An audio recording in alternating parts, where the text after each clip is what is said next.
Thank you very much, Alexander, and welcome. Good morning to everyone. Lovely to see you here. I think we need some more adjectives than esteemed, so we'll have to sort of start doing some chat GPT on that and see what we can get to. Now, I have to use a clicker. No one has shown me how to do it, so let me guess. Yes. Okay. It looks like I can manage this. Wow. As is often the case. Normally, if you say, Howard, stand up and talk to people about the purpose of education, it is basically a point and press, and I will stand here and I will talk about the purpose of education quite happily for half an hour. I may even throw in a few jokes, and it might generally be quite an interesting meeting. However, okay, perhaps I'm pressing the wrong one.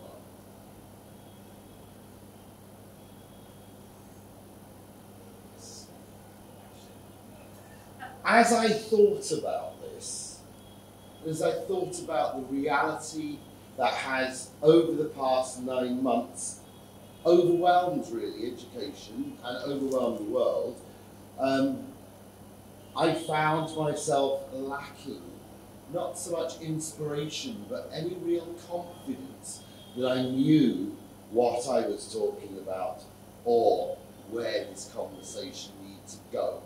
So I had to sort of like step back and take a few breaths and think, okay, you're going to have to think about how you actually put together a talk and what is it that you're trying to do here. And what I'm trying to do really is to start off a weekend where we open our minds to possibilities, where we recognize that as with all change, there is a danger that we throw the baby out with the bathwater, and we certainly don't want to do that.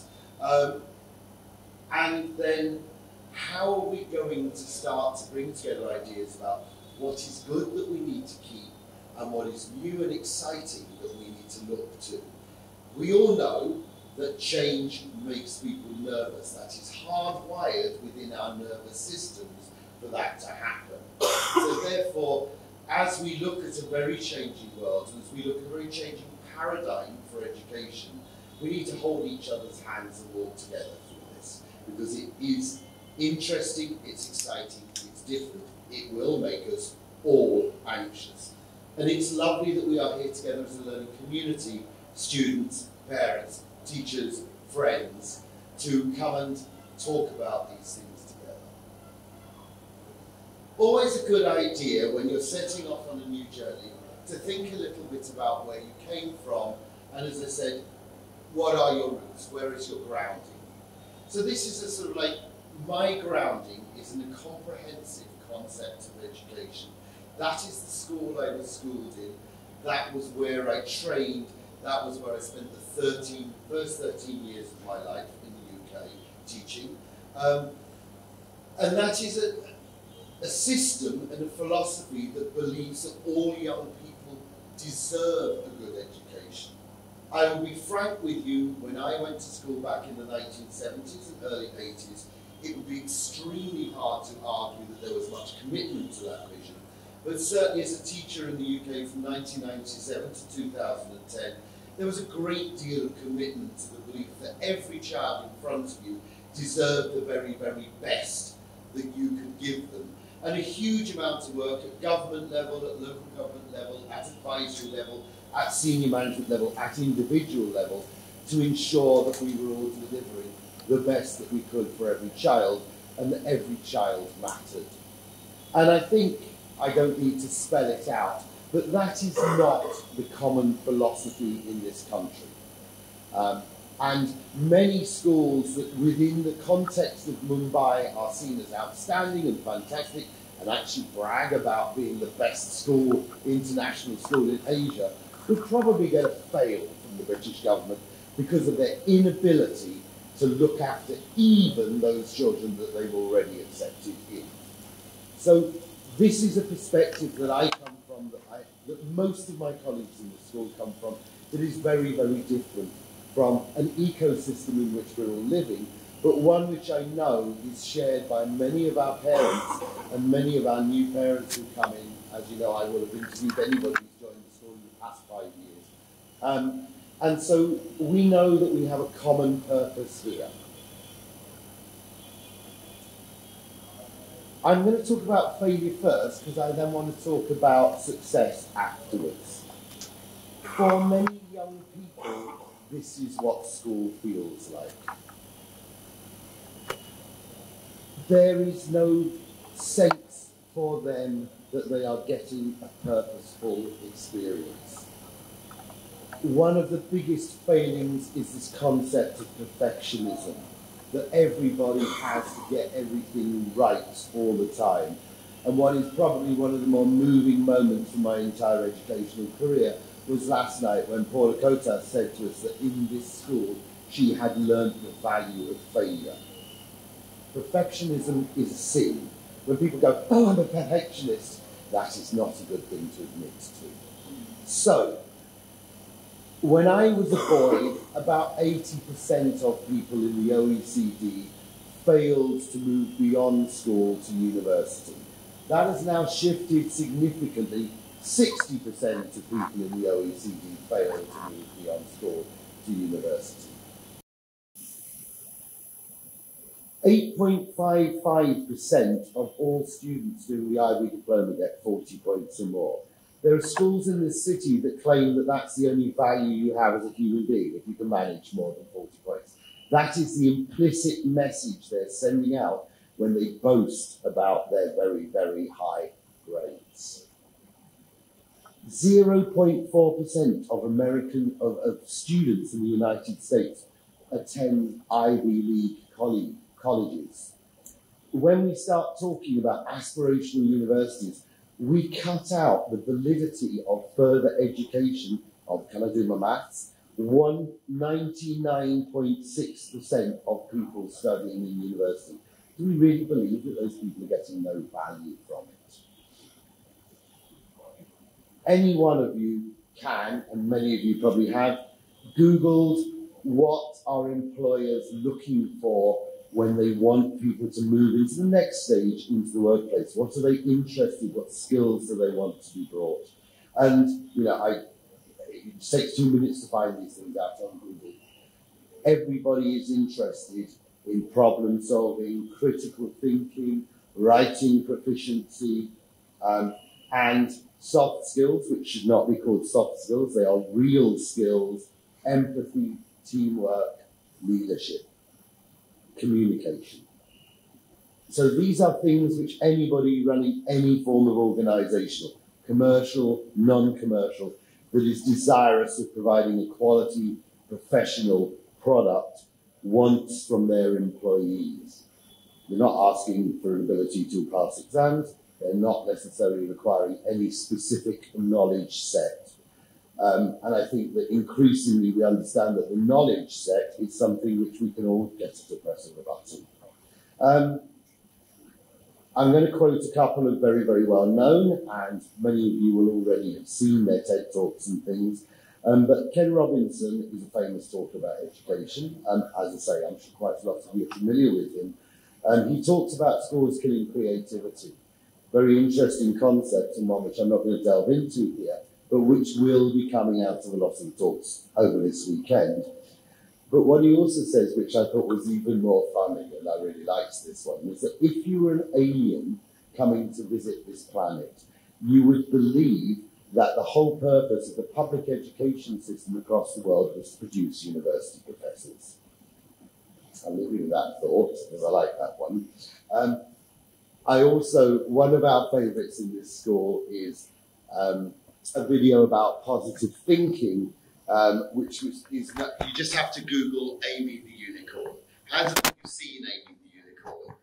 Okay, I strongly suggest you watch it. It's an interesting talk by a guy who spent 5 years researching Harvard students at Harvard University. He was himself a graduate. Positivity and happiness, which are proven to be great, very, very important in high quality analytical thinking and high quality critical thinking, in creativity, these things are driven out of us by these competitive university and competitive academic environments. He posits that all these students were delighted to be at Harvard. 2 weeks later, they were all miserable and depressed because they had to get more grades and do better. And this idea of constantly chasing a competitive target as being the way to get the best out of people is absolutely counterintuitive and does not tie in with any quality research on the matter.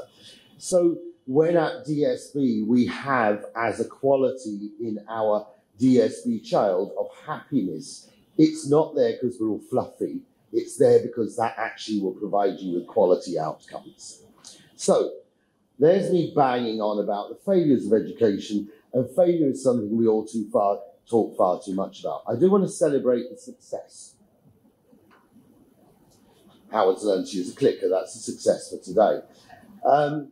In my lifetime, possibly humanity's greatest achievement, one of them, was when the United States put a man on the moon. That was done when computers were still swirly tapes. There was no such thing as a silicon chip.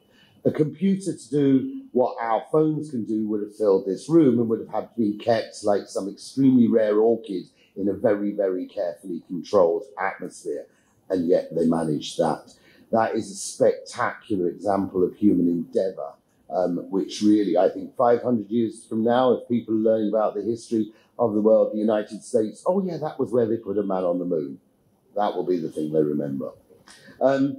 There are also amazing achievements that have existed in my lifetime or shortly before. Over this time, the human life expectancy, the global life expectancy of human beings has gone up from 43.5 years to 72.6 years. That is astonishing. In the same time, the human reproductive rate, i.e. the number of children had by fertile couples, has dropped from 5+ down to about 2.5. Our issues with an expanding population are no longer people having too many children.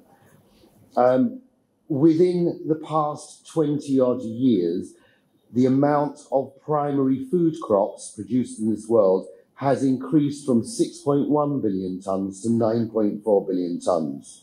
Within my lifetime, polio and smallpox have been eradicated. The life expectancy of diabetics, type 1 diabetics, has increased by 15 years. In a period of only 30 years between the 1990s and the 2020s, the life expectancy of people with cystic fibrosis has gone up to 50 years of age. When I was at school, one of my fellow schoolmates was one of the first people in the world to get treatment for cystic fibrosis, and now most people can hope to reach something similar to my age. HIV, something which was a horror of the 1980s, today people live as long with HIV as without it. These are quite incredible things.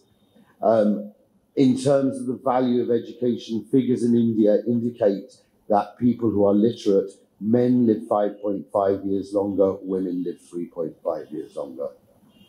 I also like to point out that the Beatles and the Rolling Stones both went to college. So, please don't think that I believe education is a failure, but it is a mixed bag of success, and it has to be said that if we want to continue to reap the fabulous benefits of education, we really, really need to make sure that it is effective for all in this new and changed world.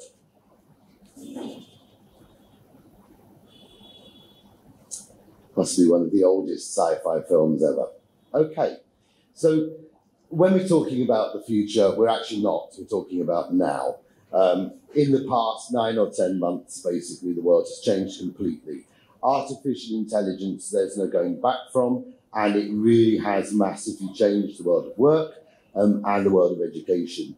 And it's taken us a little time to wake up to it, and for somebody like me who thinks that computers are basically clever typewriters, it's really, really quite challenging.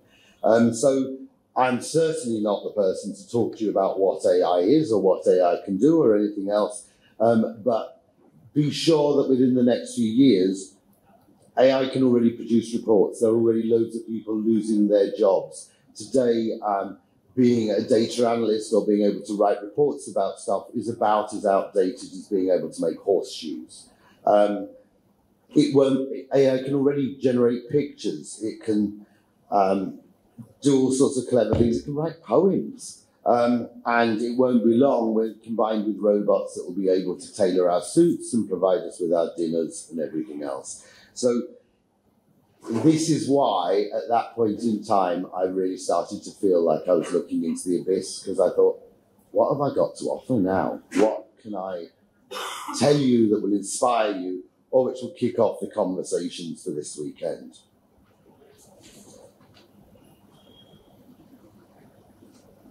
I'm sure many of you know where this image comes from. It comes from a science fiction series, Dune, which talks about a world after artificial intelligence is destroyed by humans in a massive war. We're not going to be there for a while. So what we have to think about is, what is it that is left when so many of these functions can be delivered by artificial intelligence and the machines that it drives?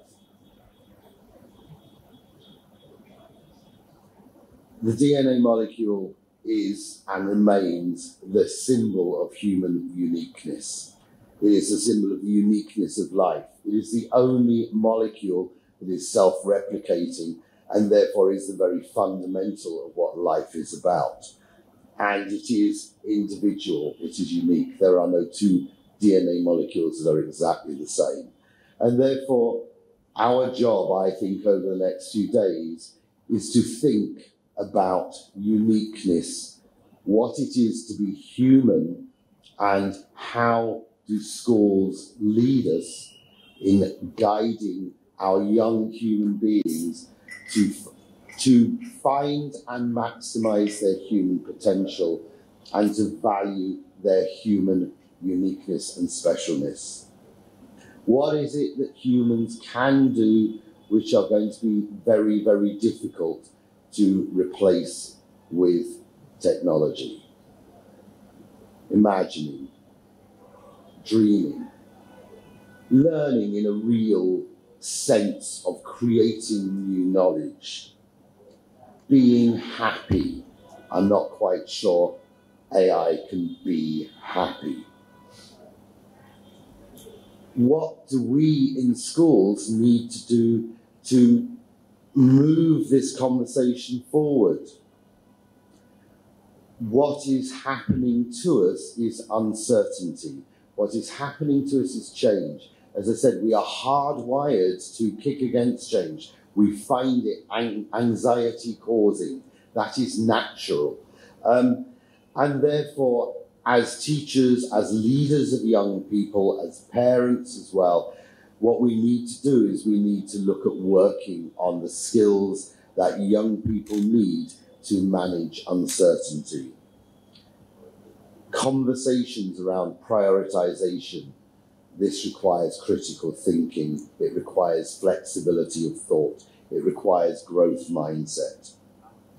All of this requires communication. It requires us to be able to say what we think, what we mean clearly, and listen effectively to others and what they are saying to ourselves.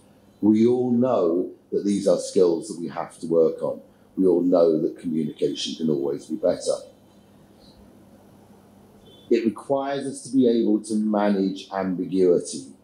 I feel there are few places in the world better equipped to take on this challenge than India, with its complex, multivariate philosophy, released from the binary of Western Judeo-Abrahamic philosophies.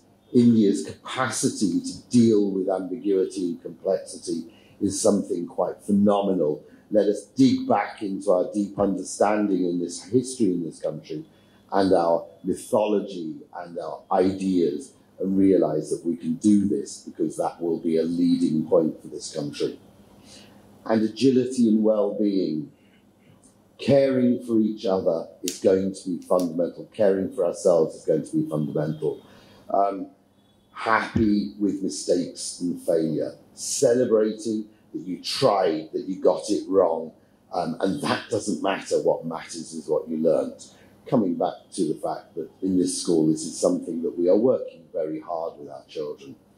So the great Indian skill of jugaad may well be one of the things that we need to be working upon. So there has been for a long time in education, a conversation where we say that we are less the sage on the stage and more the guide from the side. And that has been a debate that has been raging through education for many years. And of course, sensible people say, well, you need to be a bit of both. And good educational writers have said that. But definitely that sage on the stage is being shifted to the guide by the side. And it will have to, because within a very, very few years, before I am retired, undoubtedly, every child's computer will have its own little personal chatbot who is talking them through, asking them Socratic questions, teaching them the language that they choose to learn, talking to them about the area of history that they're interested in. And if the teacher's trying to control all of this, stood at the front of the classroom, giving a formulaic lecture that they want to give, they're going to find themselves rapidly redundant. So what can we as adults guiding learners do about this? What role do we have? I have ideas, I don't have answers. I'm pretty certain that homework is already a fairly redundant concept. I certainly don't say go home and write me an essay on something, because I know what most kids would do, and I don't blame them. There will remain a policing element in our job. Part of our job is to help to instill standards, so that's policing of thinking or policing of behaviour, making kids accountable for good choices and bad choices remains something which we actually are good at and which will continue to be very, very important. You can't just leave kids in a room with AI and assume that you're going to get something wonderful out of it, because you probably won't. Challenging young people. A lot of kids are not going to push themselves to do better if they're relying on a chatbot that they can just switch off the moment they want to. Teamwork. The collaborative nature of humanity is part of its uniqueness. The very first humans were collaborative societies, collaborative, multi-age, multi-generational societies, from which the young learnt from each other as well as from the old. And that remains as true today as it did 10,000 years ago. We need each other to move forward. And there are a lot of us as well, so trying to move forward 10 billion people individually is not going to work.